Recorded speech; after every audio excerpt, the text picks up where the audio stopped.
Recentemente, em diversos estados brasileiros, pessoas receberam sementes da China sem que os destinatários tivessem efetuado qualquer pedido ou compra. Esse problema também foi relatado nos Estados Unidos e Canadá. Especialistas em comércio eletrônico consideraram que estava ocorrendo uma prática denominada de brushing, que consiste no envio de mercadorias não solicitadas, registrando essas falsas compras como verdadeiras, para impulsionar um determinado lojista dentro de uma plataforma do tipo marketplace, que são aqueles sites que vendem os produtos de várias lojas. As sementes são utilizadas devido ao baixo peso, reduzindo os custos com frete. Mas isso pode representar, é o que todos nos perguntamos, um perigo ambiental muito sério. Vamos falar deste assunto? Converso agora com o professor Pedro Luiz Cortes, professor da ECA e também do Programa de Pós-Graduação em Ciência Ambiental do Instituto de Energia e Ambiente, o IEE, da USP. Tudo bem, professor? Bom dia. Bom dia, Roxane, bom dia, ouvintes. É um prazer falar com vocês. Professor, quais são os riscos que essas sementes podem trazer?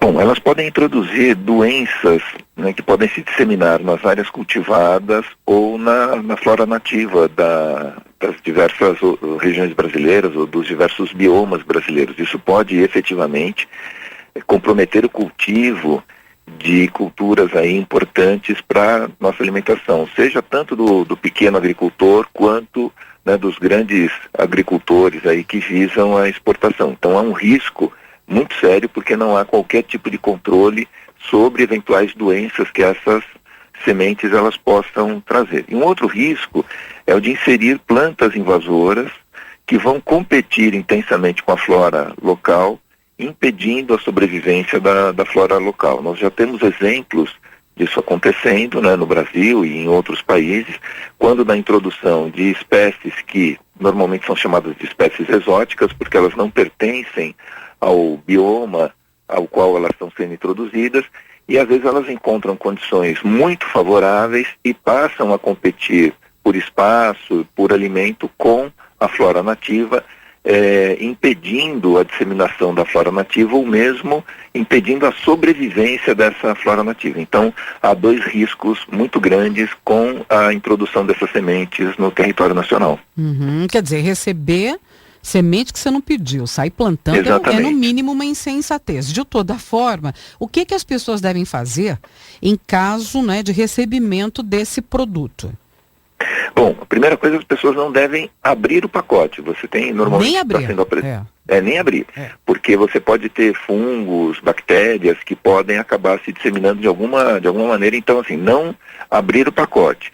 E nem deve isso ser descartado nos resíduos normais. Isso deve ser, na medida do possível, encaminhado para uma autoridade sanitária, uma autoridade ambiental ou florestal, e na impossibilidade de se fazer isso, essas sementes elas devem ser guardadas com todo o cuidado em um local extremamente seguro dentro da residência das pessoas, para evitar qualquer tipo de manipulação, e quando houver a possibilidade, essas sementes elas devem ser encaminhadas a autoridades ambientais, sanitárias ou florestais, para que elas possam dar a destinação adequada, ou seja, inutilizar essas sementes sem que haja o risco de que essas sementes possam introduzir doenças na flora nacional ou nos cultivos brasileiros. Eu fico pensando assim, então na cidade de São Paulo, por exemplo, para onde eu levaria? Qual seria a autoridade aí, ambiental ou sanitária? Ambiental, O correto é ambiental. Ela poderia entrar em contato com a polícia ambiental, solicitando orientações sobre como proceder em relação a isso. Mas de qualquer forma, a recomendação forte inicial é não manipular essas sementes. Ou seja, recebeu o pacote, viu que é uma semente, você não solicitou, não abra o pacote, não tente plantar isso. Chegou a ocorrer, foi relatado na imprensa, pessoas que plantaram isso para ver o que seria.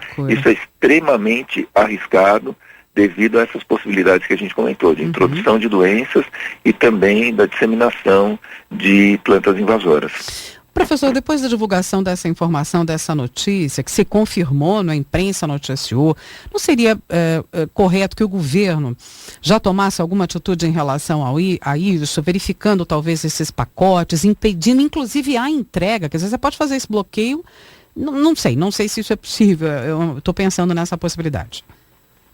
Veja, Roxane, essa ocorrência, ela chama atenção para um fato que já se manifesta há vários anos, porque existe essa possibilidade de encomenda de sementes da China.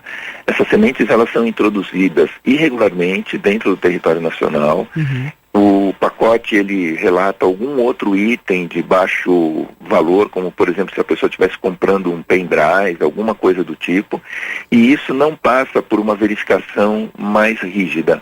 Até diante de duas situações específicas.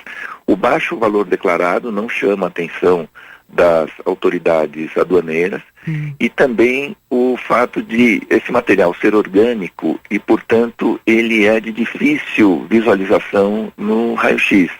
Então isso acaba passando sem uma verificação mais intensa.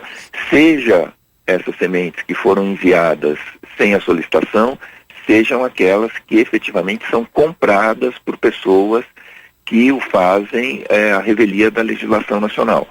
Um país que tenta bloquear esse tipo de situação, pelo menos nos aeroportos, de maneira muito intensa, é o Chile.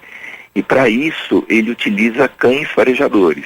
Se a pessoa tentar entrar com qualquer tipo de alimento não industrializado no Chile, ela pode ter um problema muito sério no aeroporto e se ver diante do pagamento aí de uma multa que, se não me engano, é em torno de $100, no caso dela pegar por exemplo, se ela embarcou com uma maçã aqui em São Paulo e desembarcou com essa maçã em Santiago, isso provavelmente vai ser detectado dentro do aeroporto pelos cães farejadores e ela vai ser autuada. Agora, realmente é difícil fazer esse tipo de verificação diante do volume de material que é transacionado entre a China e outros países via comércio eletrônico, mas seria necessário que esse tipo de verificação ela fosse feita para evitar esse tipo de problema, a introdução de doenças nos cultivos nacionais, na flora nacional e a introdução de espécies invasoras. Mas realmente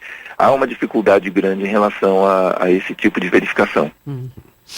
Professor Pedro Luiz Cortes, da ECA, do Programa de Pós-Graduação do Instituto de Energia e Ambiente. Tem um canal no YouTube, hein, pessoal? Vamos acompanhar. São publicadas também as nossas conversas semanais. O Ambiente é Nosso Meio. Você pesquisa lá, acompanha, dá um ok, compartilha, informação segura. Professor, muito obrigada pelos esclarecimentos sobre o assunto e até a próxima semana. Eu que agradeço. Uma boa semana a todos.